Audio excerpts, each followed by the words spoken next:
Hello friends, நம்ம favourite சீரியலில் அடுத்து என்ன சுவாரஸ்யமாக நடக்குதுன்னு பார்க்குறீங்க. எல்லாருமே எதிர்பார்த்த நம்ம வில்லி மல்லி இருக்காங்க இல்லையா, என்னம்மா நீ வில்லின்ற அப்படின்னு சொல்லிட்டு பார்த்தா, வில்லி நமக்கு இல்லைங்க, அந்த ராஜேஸ்வரி ரஞ்சிதாவுக்கு தான் பெரிய வில்லியாக நம்ம மல்லி மாதிரி இருக்காங்க. அது எப்படின்னா, எத்தனை நாளைக்கு தான் மல்லி மட்டும் பொறுமையாக இருப்பாங்க சொல்லுங்கள். மல்லியோட பொறுமைக்கு ஒரு எல்லை உண்டு அப்படின்றத இவங்க தெரியாமல் எந்த நேரம் சுரண்டினே இருந்தாங்க. அதனால் வந்துச்சு பாருங்க கோபம். அதனால் வீறு கொண்டு எழுந்து வந்த ஒரு சுடுகாட்டு காளி மாதிரி பயங்கர கோபத்தோட வந்து அந்த வீட்டு வாசலில் நின்னாங்க நம்ம மல்லி. வந்தவங்க சும்மா இருந்தாங்களா?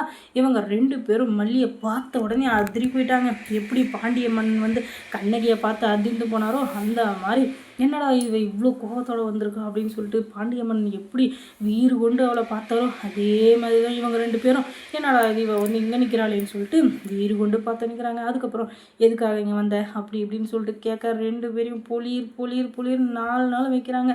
2 பேருக்கும் கண்ணம் வீங்கினது தான் மிச்சம். அதுக்கப்புறம் பார்த்தீங்கன்னா, என்ன ராஜேஸ்வரி, ஏதோ சந்தோஷமான விஷயம் உனக்கு நடக்க போகுதுன்ற மாதிரியே உட்காந்துங்கிற, என்ன சந்தோஷமான விஷயம் கொஞ்சம் சொல்ல அப்படின்னு கேட்டால், உனக்கு எதுக்கு சொல்லணுன்ற, நான் உங்ககிட்ட என்ன சொன்னேன், அடுத்த முறை நான் பார்க்குறப்ப நீ இப்படி இருக்கவே கூடாது, நீ வந்து தாலியை கழட்டிட்டு நிர்கதியாக நிற்கணும், அதை நான் பார்த்து சந்தோஷப்படணும்னு சொன்னேன். ஆனால் நீ அடுத்த நாளே வந்து இப்படி நிற்கிறேன்னா உனக்கு எவ்வளோ கொழுப்புறவனும் ஒழுங்கு வரையை தான் நான் சொல்கிறத செய்ய போறியா, இல்லை தண்டனை அனுபவிக்க போறியா அப்படின்னு சொல்லணும்.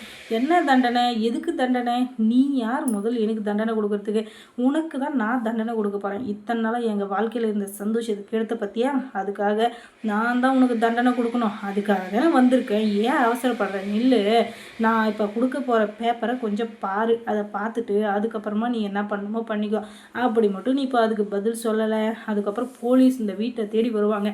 அதுக்கப்புறம் ஐயோ இவகிட்ட மோதிட்டோமோ அப்படின்னு சொல்லிட்டு நீ ஃபீல் பண்ணக்கூடாது சரியா.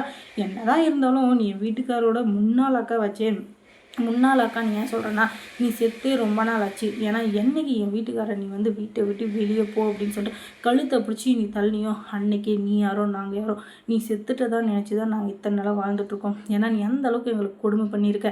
அதுக்கப்புறம் மட்டும் விட்டியா என்ன, நாங்கள் இருக்கிற இடத்துக்கே வந்து எங்கள் வீட்டை காலி பண்ண வைக்கிறது, ஹவுஸ் ஓனர்கிட்ட பேசுகிறது, எங்களை டார்ச்சர் பண்ணுறது, ஸ்கூலில் போய் பேசுறது, எங்கள் பொண்ணு படிப்பை கெடுக்கிறதுன்னு சொல்லிட்டு என்னென்ன கேடு வேலை பண்ணேன். அதனால தான் உனக்கு கடவுள் கூடிய சீக்கிரமே அழிவுக்கான நேரத்தை கொடுத்துட்டாரு. அதுக்காக தான் இப்போ நான் வந்திருக்கேன் உனக்கு தண்டனை கொடுக்க அப்படின்னு சொல்லிட்டு ஒரு பேப்பரை எடுத்து காட்டுறாங்க. என்ன பேப்பர் இது, எதுக்காக எங்கிட்ட காட்டிகிட்டு இருக்க அப்படின்னு கேட்டால், இதுவா நீ எப்படி எங்கள் சொத்து பத்து எல்லாத்தையும் ஏமாற்றி எல்லாத்தையும் உன் பேருக்கு எடுத்துக்கிட்டியோ, அதே மாதிரி உன் சொத்து பத்து எல்லாத்தையும் உன்னுடைய சுயநினைவோட நீ எழுதி கொடுத்த மாதிரி நாங்கள் ஒரு டாக்குமெண்ட் ரெடி பண்ணியிருக்கோம். இதெல்லாம் இப்போ நீ கையெழுத்து போடுற, நீ போடலைனாலும் உன் கையெழுத்தை போடுறது எனக்கு ஒன்றும் கஷ்டம் இல்லை, ஆனால் நாங்கள் பட்ட வலியும் வேலை நீ படணும்ல, அதுக்காக தான் இப்போ இந்த கையெழுத்தை நீ போடுற. இல்லைன்னு வச்சுக்கோயேன், போலீஸ் வந்து வெளியே நிற்கிறாங்க. நீ பண்ண எல்லா வேலைக்கான எல்லா கேடி வேலை கிரிமினல் வேலைக்கான ஆதாரமும் என்கிட்ட இருக்குது, அந்த ஆதாரத்தை வேணால் காட்டுமா அப்படின்னு சொல்லிட்டு கேட்க, எங்கே காட்டு பார்க்கலான்னா ஒரு வீடியோ எடுத்து காட்டுறாங்க. அதில் இவங்க பேசுனது, அந்த மேனேஜர் கூட சேர்ந்து இவங்க பண்ண எல்லா வேலையும் அதில் வீடியோவாக ரெக்கார்டாக இருக்குது. அதுக்கு மூல காரணம் ஏன்னு பார்த்தீங்கன்னா நம்ம அரவிந்த் தான் எல்லாத்துக்குமே ஹெல்ப் பண்ணியிருக்காரு. அது மூலிமா நல்லா லாக் பண்ணிட்டாங்க இந்த ராஜேஸ்வரி. இனிமேல் நீ ஓடவும் முடியாது ஒளியவும் முடியாது அப்படின்னு சொல்லிட்டு நம்ம பிக் பாஸ் பேசுகிறாரு இல்லையா, அதை இங்கே கரெக்டாக நம்ம வந்து இது பண்ணிக்கலாங்க. அந்த அளவுக்கு கரெக்டாக இங்கே மேட்ச் ஆகுது. இதுக்கப்புறம் என்ன பண்ணுறது தெரியாமல் 2 பேருமே பிதன்னு முடிச்சுன்னுக்கிறாங்க.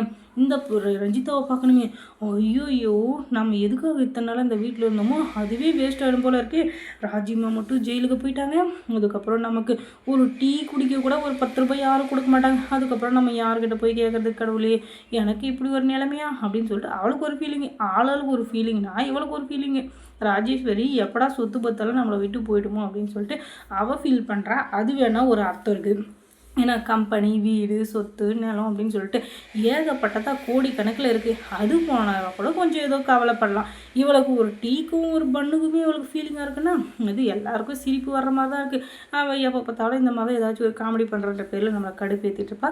அவளை சும்மா கம்முன்னு ஓரமாக வச்சுக்கலாம். இப்போ இந்த ராஜேஸ்வரிக்கு சரியான பதிலடி கொடுத்தாங்க இல்லையா நம்ம மல்லி, அதுக்கு வந்து அவங்க என்ன பதில் சொல்ல போகிறாங்க அப்படின்னு சொல்லிட்டு எல்லாருமே எக்ஸைட்மெண்ட்டோடு இருக்கும். இப்போ நீ கையெழுத்து போட போறியா, இல்லை போலீஸை நான் கூப்பிடுவா அப்படின்னு சொல்லிட்டு 2 ஆப்ஷன், ஒன்று இது இல்லை அது, இது 2 எதுனா உனக்கு பதில் சொல்லிவிட்டு நீ எங்கே வேணா போ அப்படின்னு சொல்லிட்டு கடைசி ஒரு ட்விஸ்ட்டை வச்சுருக்காங்க. அதுக்கப்புறம் மல்லி சீரியலில் என்ன சுவாரஸ்யமாக நடந்திருக்கும் நீங்கள் தெரிஞ்சுக்கணுன்னா நம்ம சேனலை சப்ஸ்கிரைப் பண்ணுங்கள். அதோட பக்கத்தில் இருக்க அந்த பெல் ஐக்கானையும் கொஞ்சம் கிளிக் பண்ணி விடுங்க. தொடர்ந்து இந்த சேனலுக்கு சப்போர்ட் கொடுங்க. தேங்க்ஸ் ஃபார் வாட்சிங்.